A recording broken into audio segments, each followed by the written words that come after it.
What's up, everybody? Welcome to the Wrestling Junkies podcast. I am Eric, Mr. Cincinnati Robinson. As always, I'm joined by the podcast dad himself, Chris Hoops. Choops, my friend, how are we? I'm doing well. I'm doing well. I see you're trying to steal my gimmick, but it's fine. You never wear your glasses, but that's cool. I know, I Um, know. I you was know, having a lazy leave day today. leave the gimmicks to me. It's cool. But excited. We got a big Raw tonight. SmackDown was fantastic. We're going to talk about it, and you got a stumper of a question to end this pod, and I am excited to get into it. Yeah, I would have to agree. It just kind of popped into my head towards the end of last week's broadcast. But we do have to start with a bit of unfortunate news. It is with a heavy heart that we announced that Bryce Cannon, the frat daddy, is no longer the PCW world champion. And Bryce didn't lose. That's the new hashtag we're going with. He did not take the pin in that fatal 4-way match. However, Narcissism is the new PCW world champion. That just hits the ear wrong. Yeah. Well, PCW obviously doesn't want numbers, so they screwed their best champion they've ever had, and hey, now you got to lay in the bed you made. So that's on you, PCW. Give him his rightful rematch, a one-on-one match. I guarantee Bryce will come away the winner. Yeah, I mean, there was already some screwy stuff with the contract itself, but that's neither here nor there. He is a new champion, so, congratulations or whatever, fine. But yeah, anyway, moving on. SmackDown season premiere last Friday. Man, they pulled out all the stops, buddy. I'm still kind of just buzzing over that episode, and I delayed my plans to go out because I wanted to watch this full 2-hour show. So it was something. It was something. Yeah, you want to know how crazy that show was? Is I texted my wife and said LA Knight and Roman Reigns are in the same ring because I didn't know what to do. It was absolutely insane. The shot of the night was Roman Reigns reflecting in LA Knight's sunglasses. Like that was such a cool spot. Yes. And only WWE would think of that. It was just amazing. These two going back and forth will be fun. The promo battle will be fun. I don't know how this ends. I'm convinced that he's going to win the Royal Rumble, and we're somehow going to get a 3-way at WrestleMania with Roman, LA Knight, and Cody Rhodes. That's my new theory. Okay. I am 100% sold now, and WWE did this, that LA Knight can win the WWE champion. Like I am, they got me. And then they teased me with Cody towards the end of the night, and I'm like, stop doing that. And it's great storytelling from them. I'm happy to have Roman back. He's so good on the mic. The backstage segment was awesome when he was with Jimmy, and Jimmy goes Jeet and Roman goes, I don't like that. That is so, It's so head of the table. It's so Roman. Like it was an awesome episode of SmackDown, and having the champion back just makes it feel like a big deal again. Yeah, no, I definitely have to agree with you. And I think the biggest thing that I want to point out is, that opening segment, that was Roman Reigns, LA Knight, and John Cena. LA Knight did not look out of place matching wits with those guys on the mic. It seemed like the most natural thing in the world. And the fact that we're finally seeing it, and I think it's fair to say both of us had a lot of concerns with how we were going to get to this point because we weren't necessarily excited about the Slim Jim Battle Royal, but look what this has done for him. Mm-hmm. Can't deny it now. The dude dropped a basic Thugonomics line in his promo. Yeah. Like how great is he? I mean, it's just they have something. They have lightning in a bottle, and I think they realize that, and I get convinced after, more and more after every segment that this guy's in that he's going to be the guy to beat Roman. I can just kind of feel it now. I mean, that's bold, man. That's bold because I don't know. I want to see Cody finish the story, but I mean, finishing the story does not also automatically mean Cody walks out with the championship. I understand that, but it will at least be fun that there's going to be some red herrings and teases along the way as far as what this main event could be. I like the idea of a triple threat match. I don't necessarily think that it hurts any of those guys to just get them all in there. That's a pretty seismic main event, and I think that they both can make claims for why they should be number one contenders. There's just a lot of time to fill between now and WrestleMania, and Roman's not going to be there every week, so we know that LA Knight's more than capable of picking up the slack. We know John Cena's not for long, as far as his current run right now. So here's his time. I mean, they have two white-hot monster baby faces right now. That's a nice problem to have. Who's hotter? Because I think they have three that Who's are the third? at that. Jay. I would put Jay in that category, just crowd reaction alone. Everybody loves Jey Uso. Everybody wants to see Jey Uso get that win. Yeah, okay, that's fair. I mean, especially being tag team champions with Cody, he is getting the benefit of that additional screen time every week, which means merch sales are going up. Everybody's making money. So, okay, that's fair. I do agree that he is, that you can add him into that collective. I don't necessarily see him becoming a world champion anytime soon, Really? Certainly not within the next year. I think that there's too many. I mean, not even baby gold.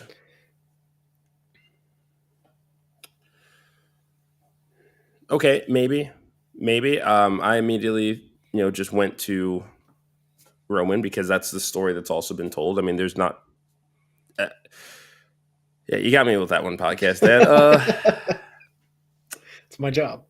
I think I would want to see what happens after the tag team title run, because it's easy to get the Cody bump, but what do you do with that afterwards? Well, shit, the tag title run might come to an end tonight. Like, we don't know.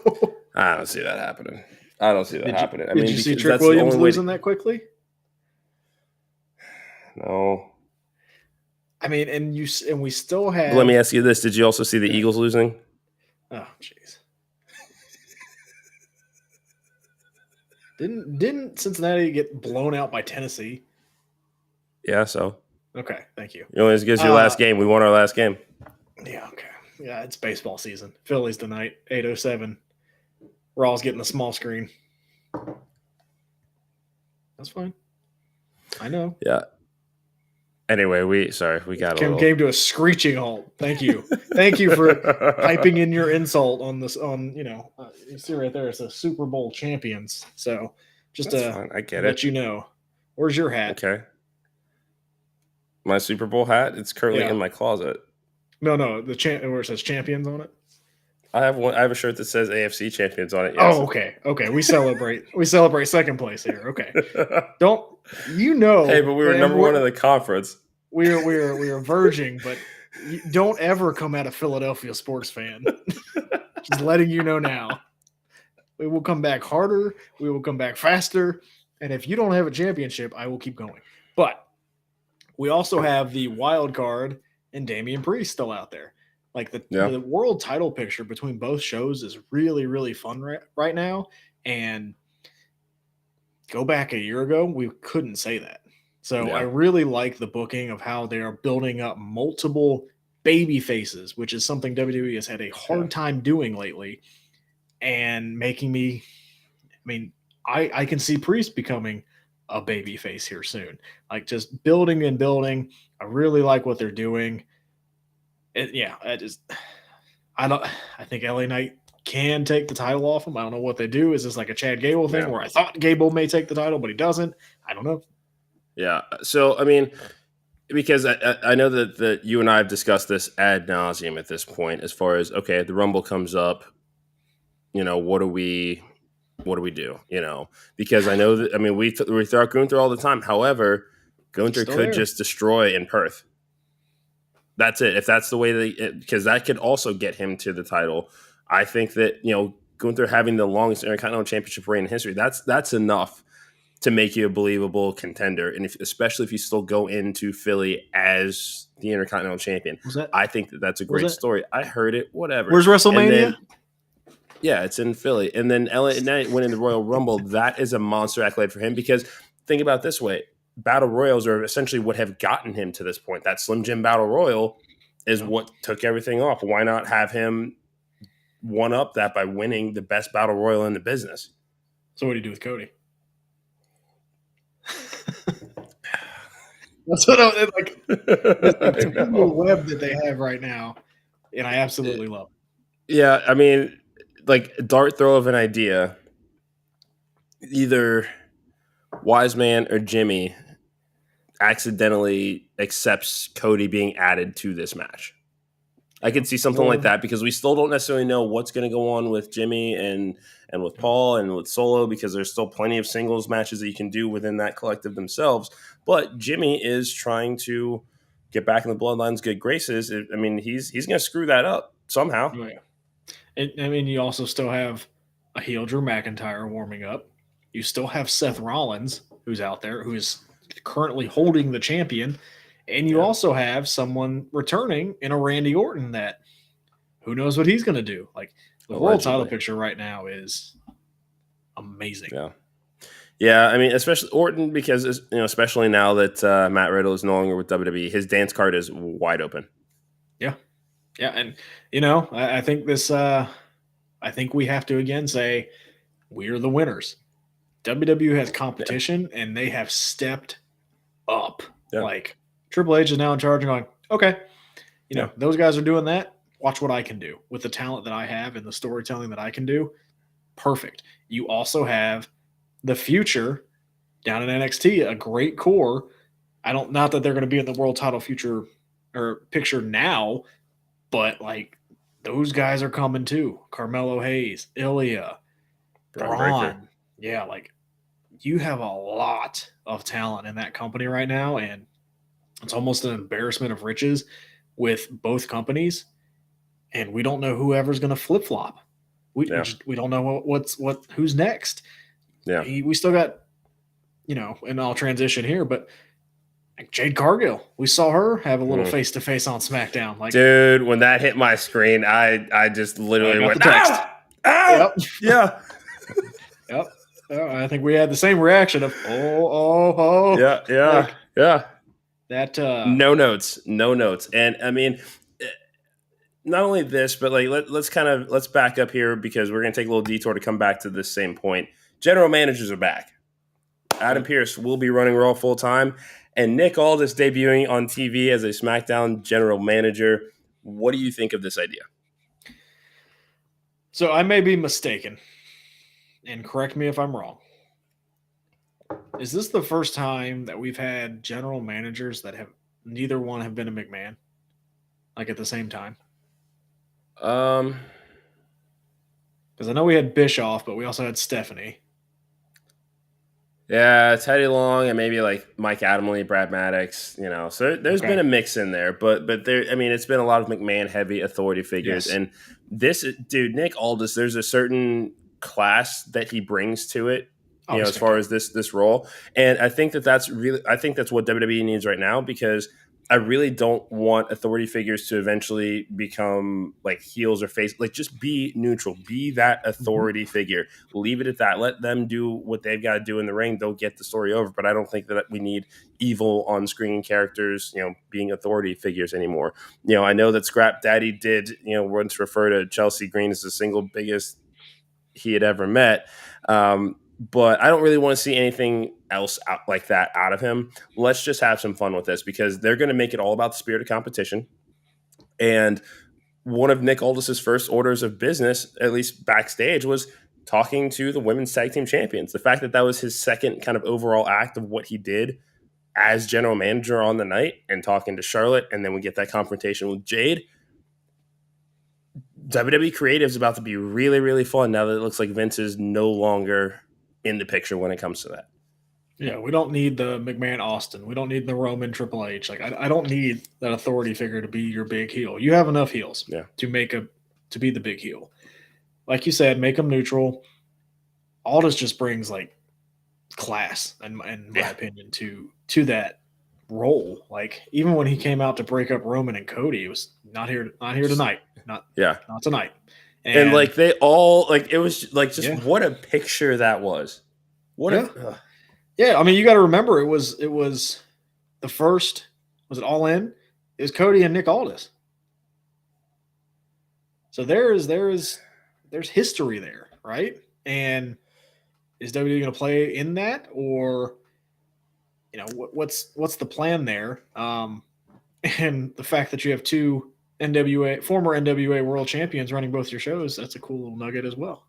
Yeah, I mean, and that's what's going to be so fun about this, and I don't know, maybe I'll do a video or something about this. But there's so many things that you can, now that we have two separate brands. It seems like there's really going to be competition. This means that we could bring back a SmackDown 6. There's opportunity that could be had here, and especially because now when we're looking at, both rosters have enough that you can keep them relatively separate. But I think the tag team champions. Should be the only ones to go from show to show, because I don't necessarily know that both brands have the depth to do their own individual tag team division anymore. And that's fine. I'm okay with that. Like, get better belts, but I'm cool with that. Yeah, well, so your next question on the list here is could we see Mickie James return? Maybe. I think it helps that her husband is now there. But the way the last exit went, where her stuff was sent in a trash bag, was probably not the best exit. But she did come back and do the Rumble. So, you never know. Do I see her coming back and wrestling? Probably not. But could she come back and be a trainer, and maybe she has a role as kind of booking the women's division, or they bring her in creative or something like that? I could see that. Maybe more of an off-screen type person just to get another mind in there. I don't know if we see an on-screen Mickie James. Maybe in a Rumble spot, maybe in a feud here or there, but I don't see a full-time return. Okay, that's fair. Yeah, I mean, I would definitely love to see her back in the Rumble. I mean, I just think that WWE and wrestling are just great whenever Mickie James gets to be involved. Like, she's just fantastic. But like, now that it's like, now that, we've got Aldis here, you'd think that that's a way to kind of mend this bridge of what happened. This is an entirely different company than what we have seen, since that particular round of releases. A lot of those higher ups are no longer there. This is a publicly traded company being, owned by an overall conglomerate. Like, that just is what it is now. So I think that there would be a more determined effort to try to mend some of these fences. And I mean, I think that a soft working arrangement with Impact would be, pretty fun with WWE. Yeah. And it's, there was a public apology. I think Triple H reached out to her personally. The person that sent that is no longer with the company, that kind of thing. Again, she did appear in the Rumble with the Impact Knockouts champion. So maybe that fence has already been mended. I don't know. I'm not there. But again, I think more of a backstage role would be good for her. Maybe an occasional on the screen, but having her mind back there, I think, would be just so beneficial, especially with the way the women have been booked over the last couple of years. Like, having a woman who's been in there and been in the trenches kind of have another say of stories, I think, would help. And it's really cool.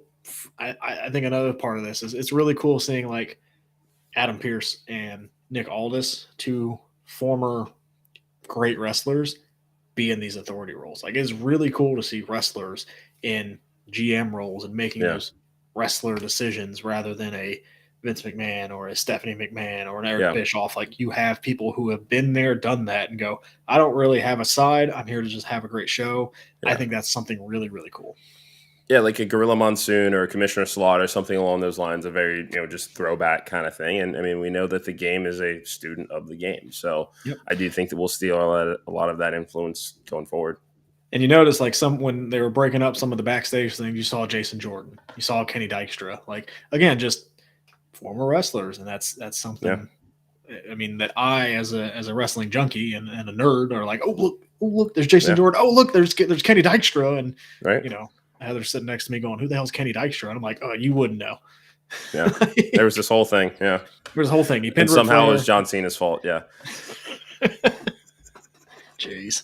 We're not going to get into that. But I mean, like, I am just overall very excited for the future of SmackDown. And now tonight, Raw's got their season premiere. So, what kind of vibe are you expecting from this show? Like, I mean, I went into SmackDown not really knowing what to expect, but like now that we saw everything they did, it's like, okay, are we gonna get something that seismic 2 shows in a row now? You think?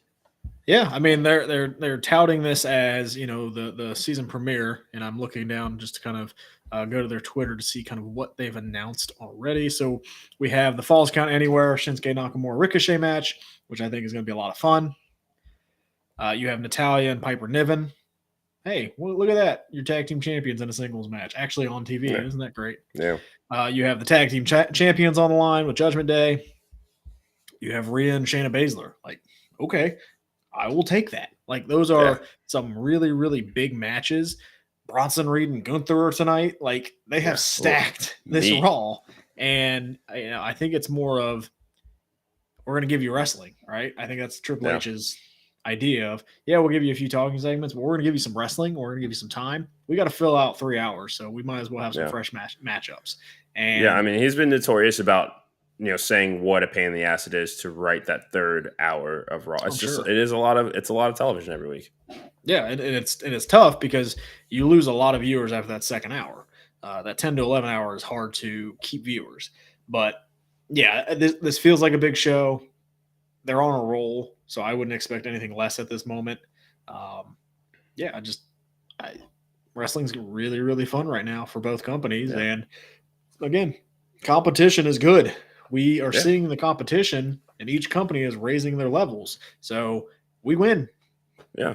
And I think that this needs to be said because, I mean, we spent a lot of time last week talking about that one head-to-head between NXT and Dynamite, what the numbers were, Tony Khan and his social media usage after those results came out. That's a stark contrast to WWE, who said absolutely nothing. And what did they do? They just got ready for their next show. And now, by bringing in GMs and basically kind of restoring, or at least I'm reading into this as hoping that they're trying to restore a firm brand split. They're just trying to compete with themselves.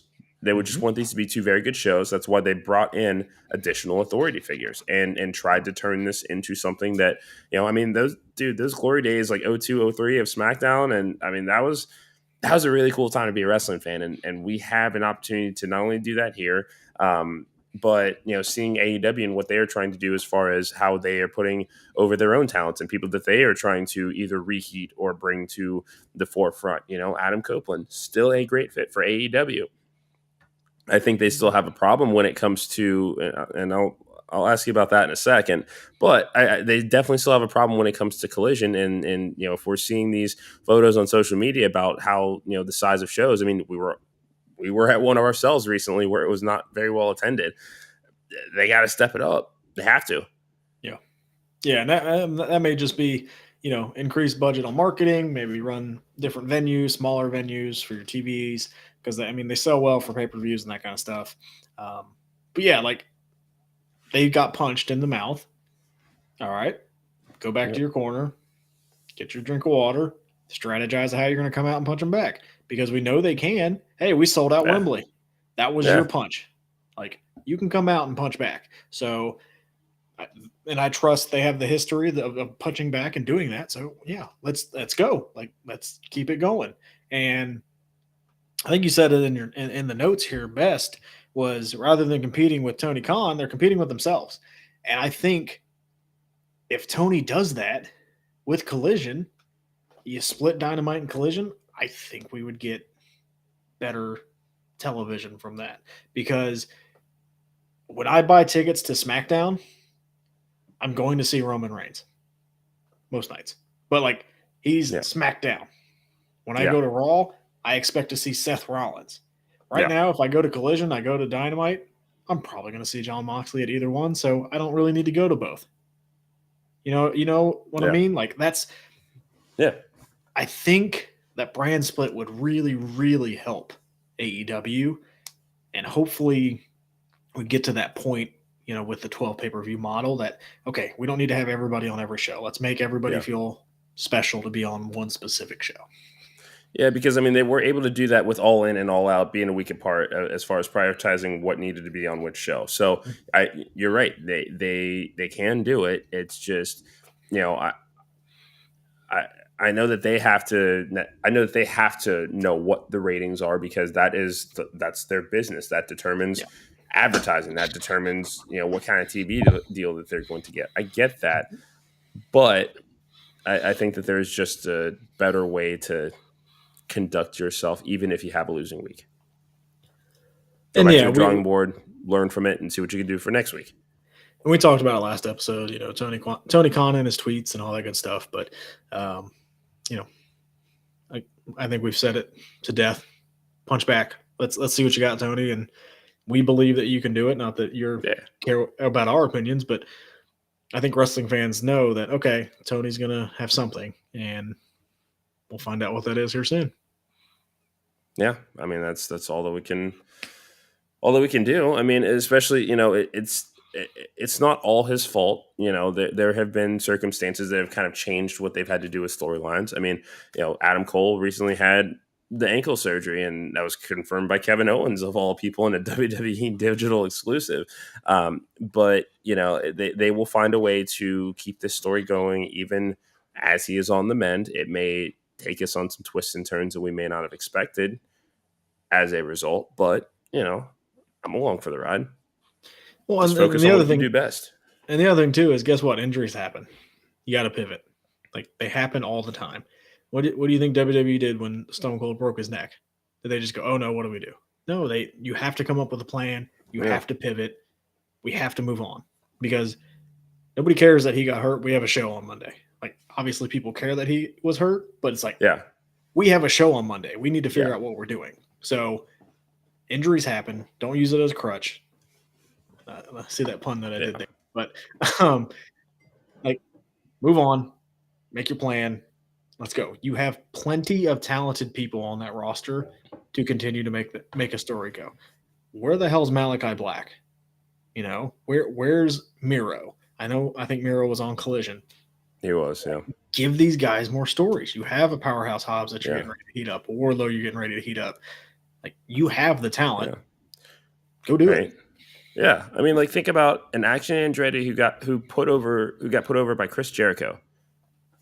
Where you been, bud? Yeah. Keith Lee. Yeah, that was a huge signing when you got him. Yeah, I think he squashed a local talent in under a minute. That's cool. Yeah, but why is it taking so long? Keith Lee being Keith Lee? Like, yeah, that's the problem. Is it has taken this long to get to that point? We went through his gray hair and his weird cape. Like, why? What do we? Yeah. What's the plan? Like, that's where a brand split would help. If I know that I'm watching Collision, I will probably see Keith Lee. Right now, it's like, probably, I don't know when I'm going to see Keith Lee. That kind of stuff. Yeah. Like, again, SmackDown, I'm probably going to see LA Knight. Raw, for the longest time, I'm going to see Cody Rhodes. Yeah. Now he's on every show because he's Mr. WWE. But the brand split, I think, would just benefit AEW so much. And I don't know why they are kind of waiting and why there's pushback to do it. Yeah. I don't know. But like always, we're going to stay tuned. Stay and wait. I noticed Nia Jax wasn't on the card tonight. I know. I'm trying. Staying waiting. It's tough. It's tough. But I mean, I don't think that she has looked as reckless or hurty as people like to make her out. Hurty. I don't know if that's a word. It's not. He's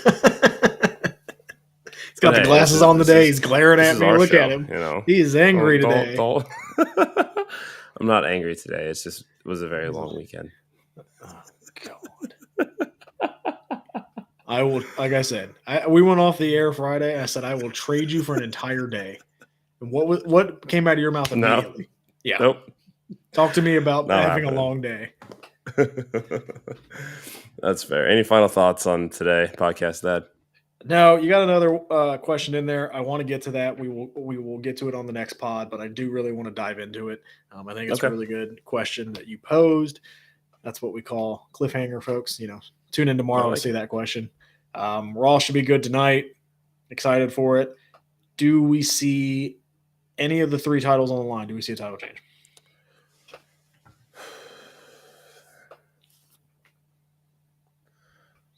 I don't think so. They have just now given us this news tease of Roman versus Cody. Those tag team titles are the only way that Cody gets the hot between shows. So if you're gonna leave that as the lasting image as far as the end of SmackDown, I don't see them messing with that.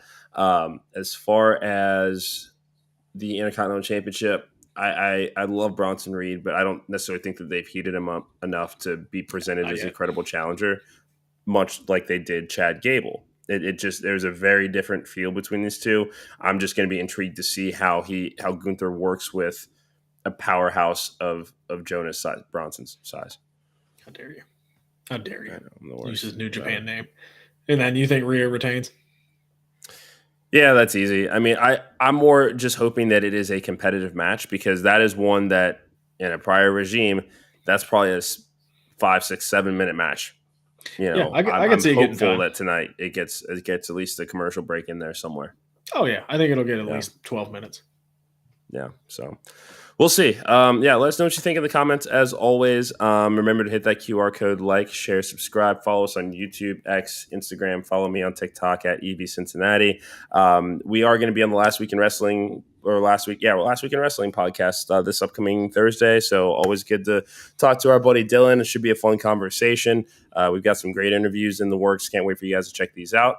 There will be not 1, not 2, but 3 new episodes of Something Smart coming within the next 24 hours here. I don't know if you have met this jackass host of this show, but he's not you. Johnny Van Frank, I think is his name.